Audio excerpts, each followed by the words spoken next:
Here is an interesting assessment of Catholicism in America. Quote, "At the present time, more than in any preceding age, Roman Catholics are seen to lapse into infidelity and Protestants to be converted to Roman Catholicism.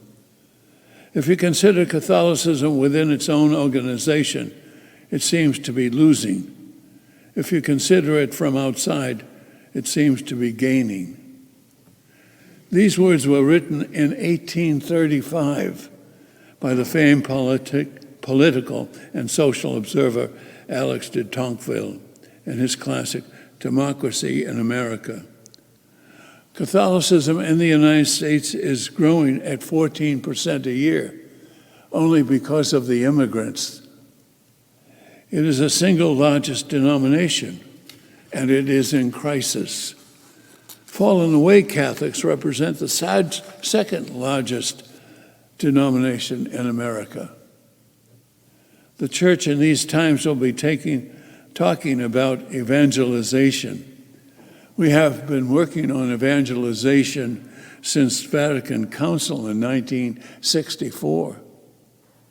Programs and strategies will be furthered to bring those fallen away back into the practice of the faith.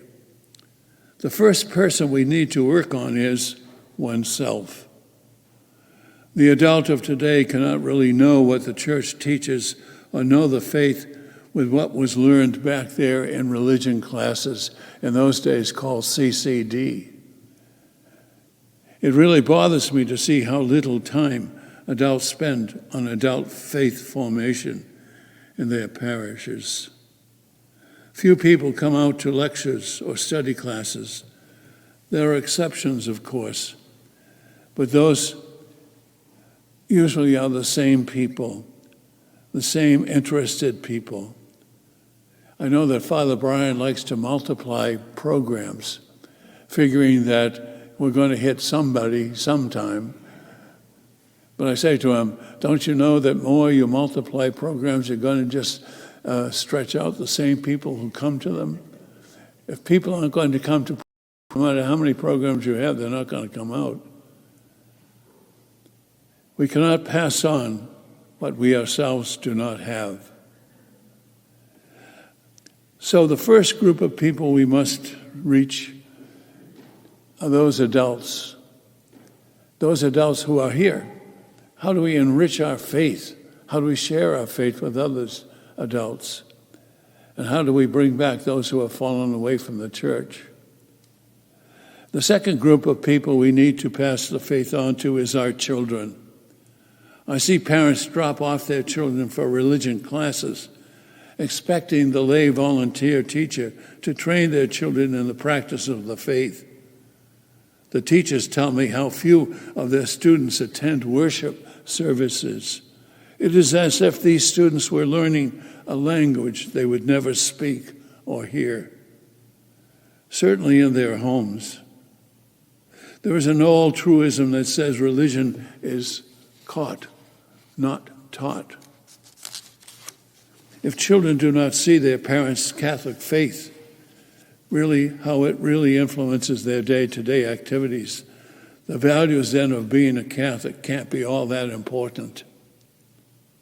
I ask children if they say grace at meals. Not many. I wonder if they hear their parents say, I had a tough decision to make, so I prayed over it. Do children really see their parents' faith in action? The type of people we need to pass the faith on to are our young adults. Young adult Catholics, because they represent the future, constitute a special area of concern. There is substantial evidence that large numbers of them, while claiming to be Catholic, do not in fact practice their faith, nor have a strong sense of Catholic identity. I often say that people don't lose their faith like they lose a wallet or lose keys. They simply do not have a life that's influenced by their faith. They have a life that is not influenced by the gospel or by the teachings of Christ. I call them secular Christians. They take some part of the church, but not all of it. They have faith, they say, but they don't have works. As St. James says in his writings, show me your faith and I'll show you my works. If you have faith without works, what good is that? The question legitimately arises as to whether these young people can and will pass on the faith to the next generation. Furthermore, what kind of Catholic faith will they pass on? We're coming up to Lent, and Lent will have many more programs on enriching your faith. Or you could do that at home. How will you enrich your faith? We need to sacrifice in order to share faith. Learning to share is easy. Give a little of yourself every day. Give a little time to your friends. Give a little of your treasure to a worthy cause. Give a little love to your family every day. Give a little of yourself.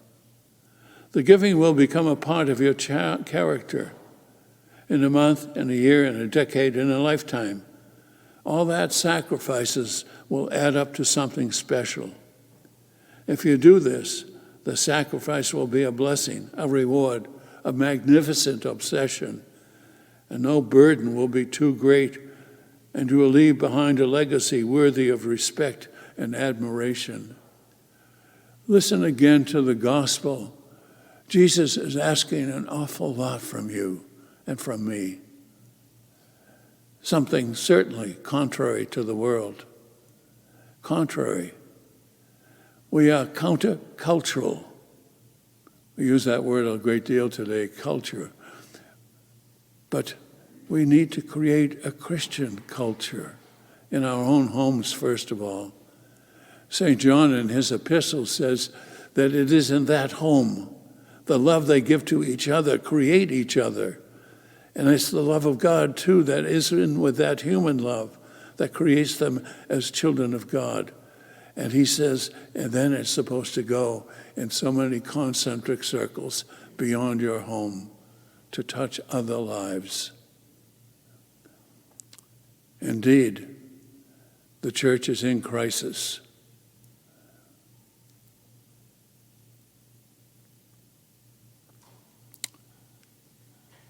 I don't want to get into a situation.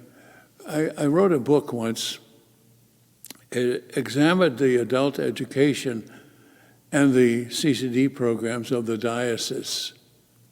I interviewed every parish, and I found out that we didn't know what we were doing.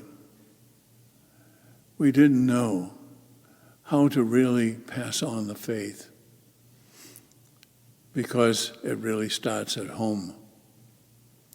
If it isn't at home, it's very hard to pick it up. It's very hard. Then all we need to do is to pray for conversions at home. We had confessions now of First Communion kids. Some of the parents came to confession, and they hadn't been to confession since high school. We're doing something wrong. We cannot live an adult faith. It has to be, it is a matter of life and death. Don't you know that? Our faith life is a matter of life and death. Life here and life forever. It's not a side. It can't be a now and again, some other time. It has to permeate our whole lives. I'm a Catholic. I'm a Christian. I walk with the Lord.